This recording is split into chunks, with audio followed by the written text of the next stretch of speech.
Salut à vous et bienvenue dans cette vidéo. J'ai envie de partager avec vous quelque chose de très sympathique qui s'appelle le modding et une des raisons pour laquelle je suis allé sur Godot d'ailleurs.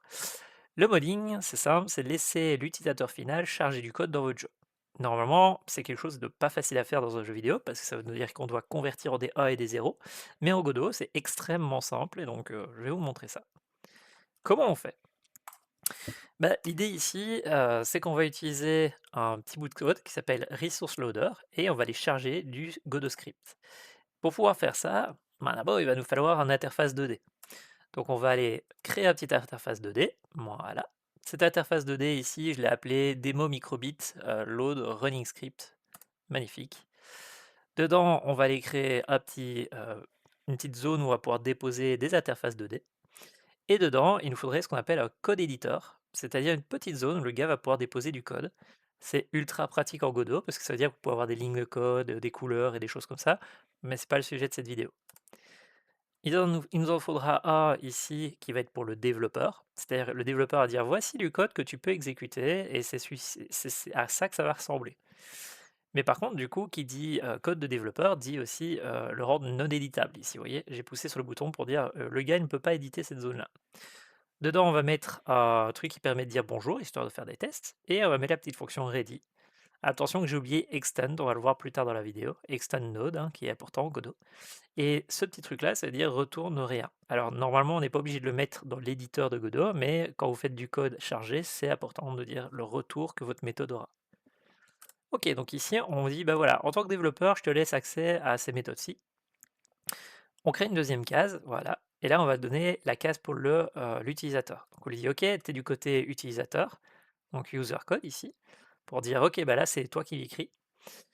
User ready, bah en fait c'est lui, vous voyez ici je dis quand ready est appelé, j'appelle user ready, c'est-à-dire que vous n'avez pas le choix, j'ai un ready et j'appellerai votre ready s'il existe. Voilà, magnifique. Et donc du coup on dit bah dans user ready, je veux dire bonjour. Vous voyez ici donc lui ready il va dire j'ai commencé, il va dire appelle user ready, il regarde user ready, oui, et lui il fait ah bah dis bonjour, et il fait appelle ACLO, et tada, on affiche bonjour. Donc en fait on est en train de faire du Godot, hein, du Godot classique. C'est juste que on prépare déjà à l'avance une sorte de petite zone pour lui. Alors, c'est bien beau d'avoir du texte, mais maintenant il nous faudra un petit bouton pour dire bah, exécute-le maintenant. Donc on va faire un petit bouton run, magnifique. Voilà, et on va pouvoir s'y abonner. Alors, si on veut du coup exécuter ce code-là, il faudrait le récupérer et l'envoyer. Parce qu'on va pas dire dès que tu changes, tu fais, on va dire dès qu'on pousse sur run, tu vas chercher ces deux bouts de texte et tu les envoies et tu les exécutes. Donc il nous faudrait un petit script qui va permettre de prendre le texte et de l'émettre. Donc le petit script ici, vous voyez, ça va ressembler à ceci. Voilà. Donc on va appeler genre microbit user developer code from code edit. Donc ça veut dire que ça nous permet d'aller chercher le code du développeur et de l'émettre. Ici on peut dire au tout début tu l'émets, ou bien on peut juste faire une petite méthode en disant bah, quand tu m'appelles, je prends les deux petits bouts de code et je les émets. Bon, ça ressemble à quoi au final? Ici, je vais prendre le fameux code ici que je viens de vous montrer.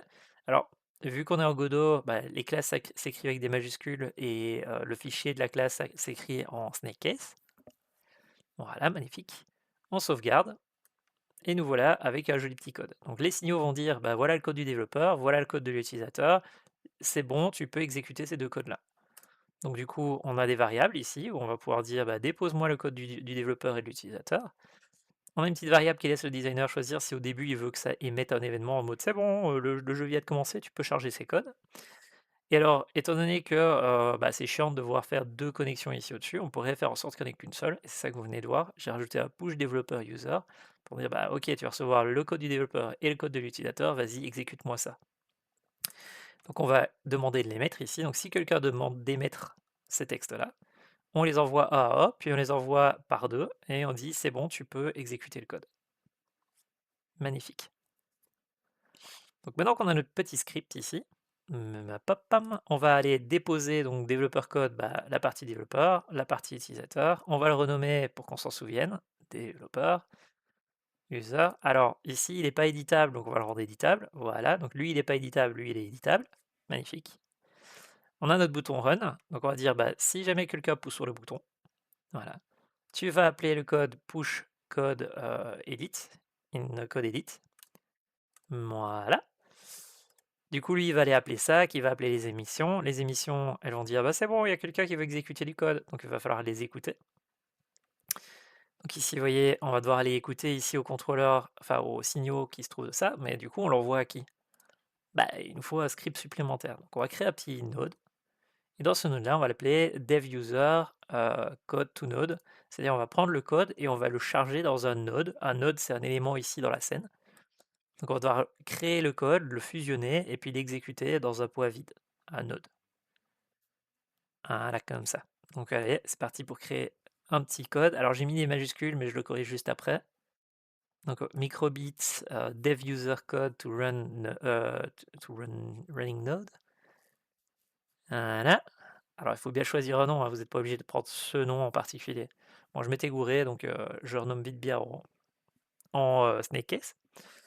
Voilà. Donc là-dedans, bah, qu'est-ce qu'on va avoir besoin? On va besoin que quelqu'un me dépose du code. Alors, est-ce que ça vient d'un UI, d'un fichier? Moi, je m'en fous, je veux du texte. Donc je dis, bah, ok, donne-moi le texte du développeur, donne-moi le texte de l'utilisateur, et du coup, bah, il faut que je te donne des méthodes pour pouvoir les définir. Donc ce qu'on appelle des setters. Donc je dis, ok, bah, donne-moi le code du dev, donne-moi le code de l'utilisateur, je vais aller le stocker et je l'utiliserai plus loin. Alors si tu me donnes les deux en même temps, je peux stocker les deux en même temps. Voilà, magnifique, ça fait appel aux mêmes méthodes. Hop, hop, et on est bon. Ok, donc là on peut dire le code du développeur et le code de l'utilisateur. Maintenant, pour voir que ça marche, ce qu'on pourrait faire, c'est juste l'afficher dans la console. J'ai vérifié que cette partie-là fonctionne avant d'aller plus loin. Donc on va dire affiche-moi le code du développeur et le code de l'utilisateur, voilà, qui se trouve là-dessus. Voilà, magnifique. Pour voir si ça s'est bien fusionné. Donc on va sauvegarder. Hop, là on a bien l'éditeur. Alors vous voyez dans l'éditeur ici, il y a les fameux signaux là, on va pouvoir se connecter.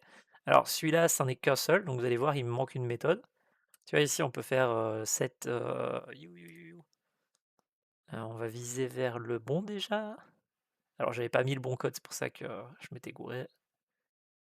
Donc là-dedans, on remet le code qu'il faut, c'est-à-dire celui-là. Développeur user code running node, magnifique. Là, il me dit, bah, donne-moi le code du développeur, donne-moi le code de l'utilisateur. C'est pas à nous de le mettre, hein, c'est le code de quelqu'un d'autre. Donc lui, celui qui édite le texte, on va lui dire, bah, ok, bah, quand quelqu'un a dit de l'exécuter, tu me le donnes et je vais faire appel à mon petit node et je vais définir soit le code du développeur, soit le code de l'utilisateur. Bon, vu qu'on a fait une méthode qui fonctionne pour les deux, nous, on va aller plutôt chercher celle qui fonctionne pour les deux. Donc ici, celle où il y a le développeur et l'utilisateur. On lui dit, ok, bah, tu définis, à partir de ce truc-là, grâce aux signaux, tu définis notre node qui sait comment exécuter. Et alors, si jamais quelqu'un pousse sur le... Si quelqu'un demande d'exécuter tout ça, bah, à la fin, une fois... Désolé, je m'y perds. Ok, 2 secondes. On a un événement qui permet de dire voici le code du développeur. On a un événement qui permet de dire voici le code de l'utilisateur. Une fois que les deux sont envoyés, il y a un code qui permet de dire c'est bon, je suis prêt, tu peux l'exécuter. D'accord? Et donc quand quelqu'un pousse sur le bouton, ça fait boum boum et puis boum. Donc là, ça veut dire c'est bon, normalement c'est chargé chez toi. Donc ici, on va faire quand c'est chargé chez toi, peux-tu exécuter le code? Et là, on affiche ce fameux code. Tadam! Donc là, en gros, c'est rien de bien exceptionnel. Il y a pas encore du modding, c'est juste on a fait deux petites fenêtres qui sont éditables et qui les transmet une fois qu'on pousse au run. Tada! Voilà.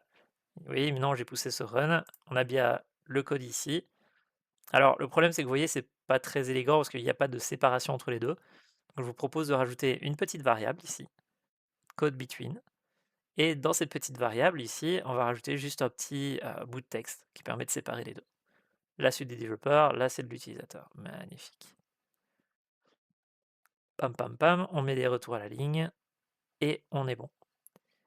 Donc ça nous donne ceci. Donc on a le code du développeur, une petite séparation, le code de l'utilisateur.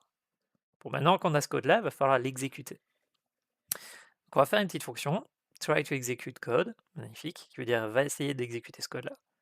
Bon, du coup, on fusionne ces trois bouts-là ensemble. Donc comment on fusionne?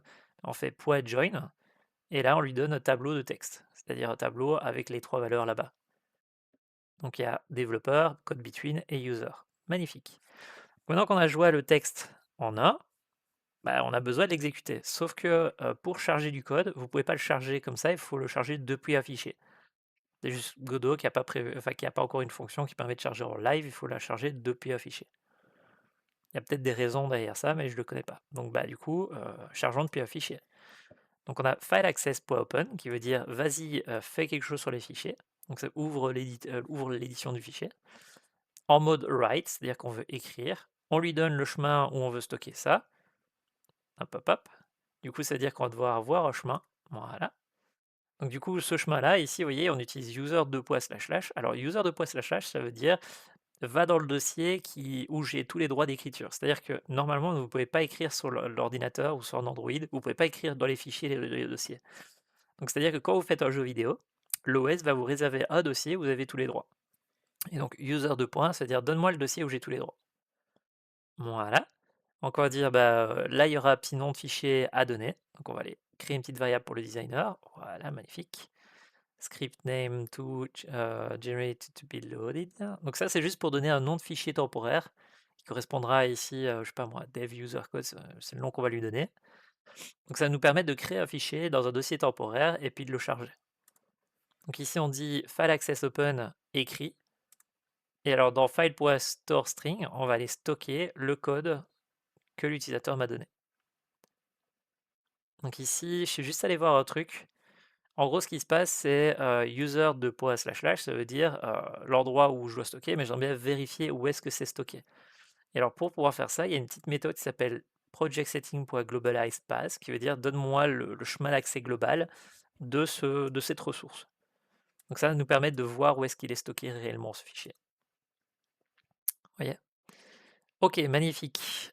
Du coup, on dit va dans le dossier qui m'est réservé, prends le nom de fichier que le game designer veut, et bah, du coup, affiche-moi où est-ce qu'il est et commence à écrire dans ce fichier. On écrit quoi? Ce que le développeur ici, code to execute, nous a préparé, c'est-à-dire son bout de code plus celui de l'utilisateur. On ferme le fichier et on est bon. Donc là, normalement, on devrait avoir un fichier qui va être créé là-bas quand on va exécuter ça. Pom pom pom. Donc on fait un petit play pour aller voir si ça marche. Alors ici, du coup, dans le fait de pousser sur run, il va nous falloir try to execute code, hein, histoire d'exécuter ça. Donc il y en a un qui push le code et puis un qui lance l'exécution. Magnifique. Donc là, notre code a bien été fusionné. L'utilisateur, ici, on peut voir que dans Eloi, Data, Roaming, Godot, User Data, là, il y a mon fameux fichier qui vient d'être sauvegardé. Donc il se trouve là-bas. Magnifique. Donc du coup, si j'allais l'éditer, ça donne quoi? J'ouvre le fichier avec Visual Studio, pop, pop, pop, et ça nous donne ceci. Alors on peut voir du coup avec de la couleur que il me manque un C là-bas, et alors on verra aussi qu'il manque un extend node. Donc on va dans notre truc ici, on met le C, magnifique. Ok, on pourrait exécuter ça. Alors au moment où je suis en train de faire la vidéo, je me rends pas compte qu'il me manque le extend node, donc on va avoir un bug ou l'autre. Mais c'est sur la suite. Alors, ce qui se passe, c'est que la raison pour laquelle j'ai pas l'erreur, c'est parce qu'on n'a pas encore chargé le script. C'est-à-dire que là, on a créé le fichier, magnifique. Maintenant, il faut aller le charger. Alors, resource loader, ça veut dire va recharger une ressource de mon jeu vidéo. Load, c'est-à-dire charge-le. Là, c'est le chemin où il se trouve depuis user //, donc pas global, mais juste dans mon projet. Ça, c'est le type de données. Est-ce que c'est une texture, un objet 3D? Est-ce que c'est un asset, une ressource? Dis-moi ce que c'est. Et alors le 0 ici, ça veut dire tu me le sauvegardes pas, et c'est très important, parce que j'ai fait des erreurs dans la vidéo précédente, c'est pour ça que j'ai pas publié la vidéo précédente. En fait ici, le 0, ça veut dire tu ne me le sauvegardes pas dans le cache de ma mémoire. C'est-à-dire, à chaque fois que je te demande l'autre, tu me le recharges entièrement. Donc ici, on lui dit, bah vas-y, charge-moi le script qui se trouve là-bas, et tu me le recharges à chaque fois. Donc si je te demande, tu me le réeffaces. Là, on dit, bah si jamais c'est pas OGDScript, c'est qu'il y a eu un problème, donc tu me dis qu'il y a eu un problème. Mais si c'est OGDScript, c'est qu'on a réussi à charger correctement cette ressource. Pada! Vous voyez, ça c'est la doc qui dit que vous pouvez le stocker en mémoire cache, gna gna gna. Mais nous on veut ignorer la mémoire cache. Alors, magnifique, magnifique, magnifique. Alors maintenant qu'on a réussi à charger le script, ça ne veut pas dire qu'il tourne, parce que ça veut dire qu'on a chargé un fichier qui va permettre d'avoir un script, mais c'est pas un node, c'est pas un élément dans ma scène. Donc ici, on va faire node, new, pour dire crée-moi un petit poids vide dans ma scène, et puis on va lui dire, bah tiens, prends le script que j'ai préparé là-bas, et puis tu actives le process et le physique process, parce que j'en aurai besoin dans mon code. C'est ça que je suis en train d'écrire. Tadam! Bon, je vais le renommer Node to run in the scene, juste pour dire que voilà. On lui donne le script, on lui dit qu'on a besoin des process, magnifique. Le ready, il n'y en a pas besoin, vous voyez, il n'y en a pas qui. Cette ready, il n'y a pas besoin. C'est juste que pour process et physique, on en aura besoin vu qu'on l'utilise. Ensuite, ici, ce qui se passe, c'est OK, on crée un script qui tourne, mais si on recharge le code, si le gars il reclique sur run, voilà, ça veut dire qu'on va devoir détruire le précédent et puis recharger le nouveau. Donc si on veut détruire le précédent, il faut se souvenir du précédent. Donc on stocke une petite variable ici, dans laquelle on va dire bah ok, je te stocke dedans. Donc create node with script. Donc on dit j'ai créé un truc, je le stocke là-bas. Ce qui veut dire que quand on va l'avoir rajouté à la scène, ici add shield, ça veut dire ajoute-moi ce nœud à la scène de mon jeu vidéo, c'est-à-dire au niveau actuel. Et ben, c'est là où il y a le ready qui va être exécuté. Donc, enfin désolé, j'essaie de. On crée un nœud, on lui donne le script, on dit qu'on aura besoin du process. Jusque-là, ça va. Add sheet, c'est-à-dire on l'ajoute à ma scène actuelle. Donc là, il l'ajoute au jeu. Ce qui veut dire que le ready, là, il va être appelé, et puis le process, il va être appelé juste après. Voilà. Sauf que comme je vous disais, il faut le stocker pour aller le détruire. Et ça, c'est ce qu'on va faire maintenant. Qu'on dit, si jamais je débute le script d'exécution, je dis, est-ce qu'il en existe déjà un? Parce que s'il en existe déjà un, s'il n'est pas nul, bah, il faut aller le détruire. Et détruire quelque chose en Godot, c'est-à-dire Q-free. Voilà.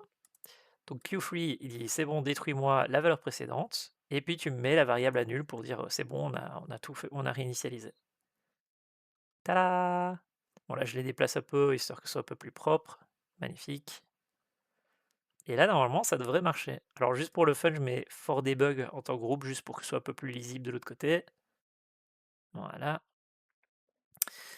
Vous voyez ici, on a le for debug qui va me permettre de cacher le code quand j'en ai pas besoin de le voir. Magnifique. On a la fameuse case qui va être créée, les codes pour pouvoir comprendre ce qui se passe. Là, c'est le fameux nom du fichier, au cas où si le designer veut plusieurs émulateurs de code, par exemple. Et alors, du coup, maintenant, qu'est-ce que ça donne si on fait play? Eh ben, ça donne une erreur. Poulou, poulou. Bah, en fait, oui, parce que je m'en suis pas aperçu tout de suite. C'est ça que je suis en train de regarder dans les erreurs. Mais comme je vous disais, il manque extend. Bon, là, j'étais en train de regarder un petit peu, en train de me dire, ah mais mince, j'ai encore oublié un truc, quelque chose qui fonctionne pas, ni ni ni. Jusqu'au moment où j'arrive à comprendre ce qui se passe. Titili tili. Oui, c'est aussi ça l'informatique, hein, c'est ne pas savoir où vous allez. Donc là, en gros, je comprends qu'il manque extend node, donc je rajoute extend node au fichier ici. Sauf qu'en fait, c'est pas là-bas qu'il faut que je le rajoute. Là, c'est bien pour voir les couleurs, mais nous, ce qu'il nous faut, c'est de le rajouter dans text editor. Ouais, parce qu'on veut que ce soit le code qui puisse charger. Voilà. Et alors, vous voyez que maintenant, si je pousse sur exécutable, exécuter, eh ben, on a bien hello world et hello o. Pourquoi hello world et pourquoi hello o? Simplement parce que en étant du node, on dit bonjour le monde. Voilà, on lui dit tu peux dire bonjour le monde, qui fera ça. Puis on dit bah ok, si jamais il est appelé ready, tu vas appeler user ready. User ready, il arrive là. User ready, il fait ah bah du coup moi quand on m'appelle, j'aimerais bien dire bonjour. Donc il va dans bonjour et puis il affiche bonjour. Puis alors après on lui dit bah du coup une fois que tu as dit bonjour, j'aimerais bien dire hey yo. Et donc maintenant on peut voir qu'il y a hello world et hey yo. Tada! Donc c'est que ça marche. C'est cool, magnifique. On a réussi à charger notre premier script. Bon, par contre, l'utilisateur, lui, il aura besoin du ready et il aura sûrement besoin aussi du process. Donc on fait la même chose. Function process delta float, ici il manque un void. On fait un user process ici qui prendra un delta. Donc on dit j'appelle le code de mon utilisateur et à lui de l'implémenter et je lui donnerai le delta. Voilà. Poup, poup, poup. On n'oublie pas le void. On va dans le code de l'utilisateur. On fait un petit truc pour lui dire qu'il a accès à ça. Qu'on va appeler du coup user process. Voilà.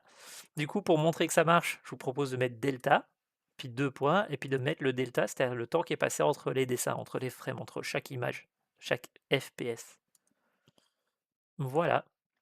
Alors je vais faire play, mais ça va pas marcher parce que j'ai oublié un underscore. Youp. Voilà, vous voyez, j'ai oublié un underscore à user-ready. Ah bah oui, si la méthode n'existe pas, ça fait planter le programme. Voilà. Magnifique. Donc maintenant, si je fais play,